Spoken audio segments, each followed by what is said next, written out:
Hey guys, welcome back to YouTube channel Alif Irfan. Mantap. Okay guys, so hari ni kita dikejutkan dengan satu berita tergempar dengan pengunduran diri salah seorang tim AI. Siapakah itu?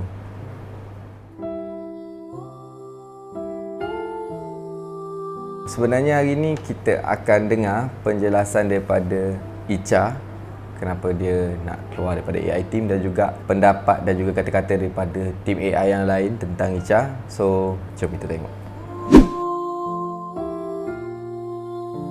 Pendapat Boy tentang Icha. Boy jenis senang rapat dengan orang kan. Tapi Icha ni Boy dah try rapat dah, cuma tak boleh. Boy tak tahulah apa yang susah. Macam Boy selalu ajak bercakap, dia jenis senyap. So buatkan Boy susah. Sebenarnya saya comel kat Icha ni saya. Betul. Nampak Anik tentang Icha, Anik suka Icha. Bapa Icha kejap sangat kat sini. Dengan siapa Anik nak buat TikTok pas ni? Kenapa Icha? Kenapa? Okey, pendapat Icha ni dia masih mentah lagi.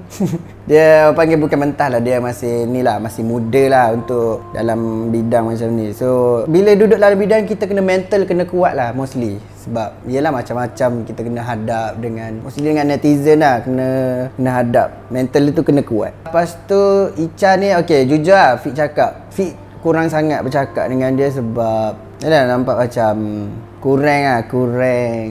Dia tak tahu nak cakap apa. Just datang sini kerja. Selalu dia dalam talent perempuan pun tegur Ika ni apa semua. Tegur macam tu je. Pendapat lu baru nak kenal Icha, tapi tak sako Icha secepat ni. Tapi kita orang nampak usaha Icha untuk duduk dalam AI team. Sejujurnya Icha ni seorang yang sangat-sangat manja, tak boleh berenggel langsung dari first day mari sampailah hari ni. Yang kedua, dia seorang yang penakut. Dan Alhamdulillah, tapi sekarang dia dah boleh berdikari sebab kita orang pun dah duduk bilik masing-masing. So kita orang dah ada privacy sendiri. So dari situ dia dah belajar, dia boleh hidup sendiri. Dia macam tak ada dah macam dulu selalu nak duduk rapat ke apa semua. Itu Ika boleh tengok dia improve lah daripada situ. Kira dia boleh belajar daripada situ. So bagi Icha ni okey je, tak ada pun tak molek pasal dia. Icha baik-baik je. Saya tak tahu komen banyak. Ika pula dah. Icha seorang periang, baik, manja, semua cukup. Tapi dia tak cukup lagi. Anik dia tak ada. Anik.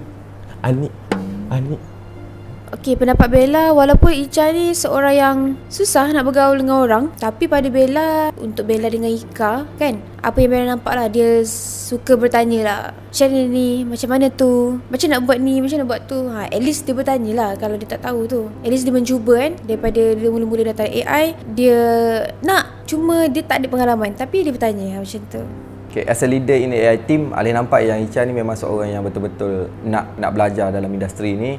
Dia banyak bertanya, memang sangat-sangat banyak bertanya itu, ini, minta orang ajarkan macam mana cara berlakon. Sebab dia memang zero knowledge. Daripada first dia start, memang dia zero terus. Dari segi berlakon, dari segi reaction muka, and anything, dia memang kosong lah dia kata. Tapi hari ke hari kita nampak improvement dia. Kita nampak dia perbaiki diri dia. Dia cuba untuk keluar daripada kepompong keselesaan dia. Kekurangan dia bagi Alif, dia banyak menyepi lah dalam AI. Dalam tim AI, dia banyak duduk seorang ataupun hanya bercakap dengan spesifik orang sahaja. So which mean dengan seorang atau dua orang, dia tidak banyak bergaul lah. Itu yang Alif nampak, dan itu bagi Alif kekurangan. Sebabkan kita as a team, as a family, so kita memang kena banyakkan bergaul. Kita banyakkan macam pergi makan bersama, lepak-lepak apa semua, pergi shopping apa semua sekali. Tapi dia banyak tak benda tu. So benda tu sebenarnya untuk rapatkan silaturahim. Mungkin ada dia segan ataupun apa-apa hal yang tak dapat dielakkan, kita faham. Tapi tak sangka dia nak keluar dengan secepat ni lah. So dari segi mental, fizikal dia, Alif nampak yang dia masih lagi kurang. Maksudnya mental dia masih lagi lemah, dan juga fizikal dia pun